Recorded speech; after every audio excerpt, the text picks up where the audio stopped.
BWOne here from BWOne, and in this video I want to give you my review of the Samsung Galaxy Alpha. Now this little, I guess mid-ranger or a mid-ranger or a high mid-ranger, not exactly sure. It's a pretty interesting device. It's exclusive to AT&T. Want to thank them for sending this along to us. After this review, you're going to find this device to be pretty interesting and kind of see maybe where the future of Samsung's going here. So let's jump right into the review here. So this is the Galaxy Alpha, and the first thing you're going to notice about it is its build quality. It's definitely different from other Samsung devices that we've seen before, mainly because you have this nice little metal frame circling around it here. It gives it just a nice premium feel, especially when you pick it up. When you pick this up and put it in the hand for the first time, it just feels very good in the hand. You know you're carrying a different Samsung product. It definitely feels a whole lot different. Also here on the back you have sort of this different material, not exactly sure what to call it, but it feels pretty good. It has those same little bumps that you saw in the Galaxy S5's backing, but it's a lot smaller. Feels pretty good in the hand. It gives it sort of a texture feel when you pick this phone up, but it feels premium. It feels very solid, so I really do like that they have that there. Here in the front, 4.7-inch display that's rocking 720p resolution. You have your capacitive buttons here for multitasking back. You have your main home button here. It's a physical button, but it also works as a fingerprint sensor carried over from the Galaxy S5. Bring it over here. You have your heart rate monitor, flash, and a 12-megapixel camera. This is a removable back cover here. It's just going to be a little bit on the flimsy side, as we've seen with typical Samsung builds, but that's all right. Here in the back, you have about 1800 milliamp hour battery, I believe here, which kind of hinders battery life because it's so much smaller. If somebody's going to be a power user, it's not going to be the greatest on battery life, but this isn't quite who it's aimed at. But you do have the nano SIM back here, so different SIM card size. And one thing you'll notice that's missing, there is no micro SD card, so you cannot add storage to this through micro SD card. It does come with 32 gigabytes built in, which is nice, but if you want to expand the storage, you either need to use a cloud solution, or you can see one of those USB solutions similar to Kingston's micro dual drive they reviewed not too long ago. I'll post a link up of that and you can check that out, and you can plug that if you decide to get it right here on the bottom in the USB 2.0 port, which is something also different, not 3.0 you see on most of Samsung devices. You do have the speaker here at the bottom, a different placement for that too. Helps things a little bit with not being here in the back, but still not the best placement we want to see here from Samsung. You have your volume button here, power button here on the side, 3.5mm headphone jack at the top. Overall, you can see they're very cool, very nice build here coming from Samsung. It just feels overall very good in the hand. Turn it on here, you can see how the 720p display looks, but it's an AMOLED display, so you didn't skimp on it. So the display does look very nice and has a nice color pop to it. And for most people that this device sort of is aiming after, it's gonna feel pretty good and pretty decent. And what it's really aiming after, let's face facts, it's going right at the iPhone, especially the iPhone 6 and the 4.7-inch display that has. This is basically giving you the same display, very similar specs with a quad-core processor and 2 gigabytes of RAM inside of here, and it's aiming at it and trying to give you an Android solution in that sort of space there. And it's still a smaller device and a little bit lighter device as well too than the iPhone 6. Maybe not as thin, but it's giving you that same feel, and that's who they're kind of going after with this one here. So it's not necessarily mid-range, but it's a little bit higher than that, and it's going after a specific market directly.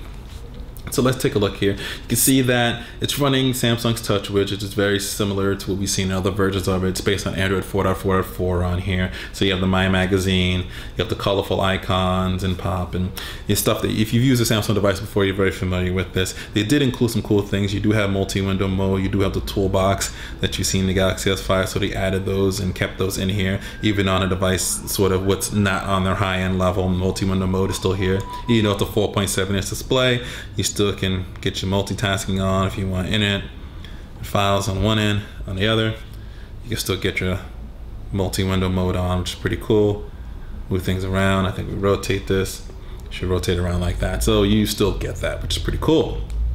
All right, the display is not going to wow people, but for the market that it's aiming for, it's going to be pretty good for them. They're going to like it. It's 720p. It's close to the iPhone 6's resolution, which, like I said, this is what this is going after here.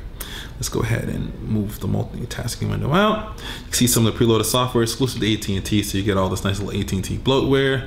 I don't know why they put all that stuff on here, but they force it upon you, so you get to have it on there, which takes a lot of the storage, because you only get about 23 gigabytes of storage on here, which we'll actually check out how you saw the options look, which is still a bit of a hot mess, as you can see there, but you can change it if you want to change it to, we don't want to have blocking mode on just yet, it's a typo, but you can view as tab view if you want to as well, and get the tab view instead. And we actually want to take a look at storage if we can possibly find it right there. And you can see here you get 32 gigabytes of capacity, but you get about 23.85 gigabytes of actual storage available here to you. So that's pretty much where you're gonna go there with that. All right, let's go in here and check out a couple of things. Let's take a look here at the gallery. I can show you some of the pictures and images that we have here. Take a look at this photo here. Pretty simple photo. This is the 12 megapixel camera. It works pretty well in daylight settings. I would say at night and low light, it's still a little, you know, skeptical there. It'd be nice if it had optical image stabilization with it. We know why, because of where this device sort of is. It'd be nice to have that, but it is capable of recording 4K video as well too. So that's pretty nice. Something this small, you can get up to 4K UHD resolution video here. And then speaking of video, let's check out some video quality watching on here. We're gonna jump to one of our YouTube videos so you can take a look at that as it crashed in the middle of it. That's not a good look there, but let's go ahead and pull this up, see if we can pull the same video up. One of our videos from BWOne, I always like to use ours. So let's scroll up here and we'll check out this one here. Probably you can hear the speakers. I'll turn it up a little bit. You see, it sounds a bit louder, a little bit nicer, but you can cover it up very easily. From BWOne, and you can see video is not bad to watch on here. It's pretty decent. It's still colorful, still vibrant, still watchable, and it's going to be good. So a lot of people will still be able to get used to using that there with it. So that is pretty much in a nutshell what the Galaxy Alpha is really all about. Its battery life, like I said, is not made for power users. It's definitely made for people that maybe just text, do a little bit of social networking, have maybe a couple of social networking accounts and maybe one email address on it. Nothing too heavy. You're not pounding through this on a daily basis. This is something you're probably going to want to have to charge at least once more during the day. It's not something that's going to give you all day battery life, but like I said, that's not what it's really aimed for. And I'm repeating that a lot, but that's kind of what you got to understand with the Galaxy Alpha. It's really aimed at being sort of an iPhone competitor right at it, spec for spec. When you put this against another phone, when somebody goes to the store, you're going to see the same screen size, you're going to see the metal build, the nice feel in the hand. It's a little bit smaller than the iPhone 6, packing the same screen size. You're going to get a bigger camera, 12 megapixels, 4K recording, so the fingerprint sensor, the heart rate monitor, all those things are there. That's what this sort of is sort of aimed at. But my thoughts are with this is I think this is a good phone, but the pricing is just a little off with it. I know on AT&T, which I always go by the carrier pricing directly. I know that you can find some deals elsewhere, but the carrier pricing has this priced at right now at $199, which I think is just a little expensive. It's supposed to put it really against, like I said, the iPhone 6, the 4.7-inch model, but I would really have liked to seen them drop the price on this and figure out ways to do that. What I would love to see them do is I don't really think this phone needed a heart rate sensor. It's nice that it's there, but I think you could have gotten rid of that. Could have possibly added optical image stabilization to this, or you could have added the ability to add micro SD card storage to it so you can expand it. You can drop the maybe internal storage down to 16 and allow people to increase their storage themselves. The fingerprint sensor, I'm here and there with that. I'm not a big fan of these things, even though it works a little bit better than the S5, but not that great. But you could have dropped that off as well too. I know why they kept it on there. Obviously you need to keep that on there to compete with the iPhone 6 because of Touch ID, but I would like to see them kind of find a couple of ways to cut a couple of things down and get this down to the $100 price point. And I think they would have really had a very good deal and really good competitor. Even at $150 with those features, it would have been still very, very good. On one end, I think it's a little bit pricey and high right now, but for those that are really looking for something more design, you want Android, you want all the nice specs with it, but you want a smaller phone, I think it's going to be pretty good for folks that are looking for it for that, because it has the one-handed operation, has the nice has the one-handed operation, nice feel with it, and you get TouchWiz and all other stuff that, if you like TouchWiz, don't like TouchWiz, but it's still a pretty simplified interface, as you can see there, and all that inside this package. So that's pretty much it here with the Galaxy Alpha. Like I said, I would really like to see them kind of cut a couple of things and drop the price down, but I think what we're seeing right here is really the future, what we're going to see in future Galaxy devices. Well, I think the Alpha is one of those things that's kind of a test. Let's see how this sells. It's what Samsung did with the Galaxy, and they had a huge hit with it.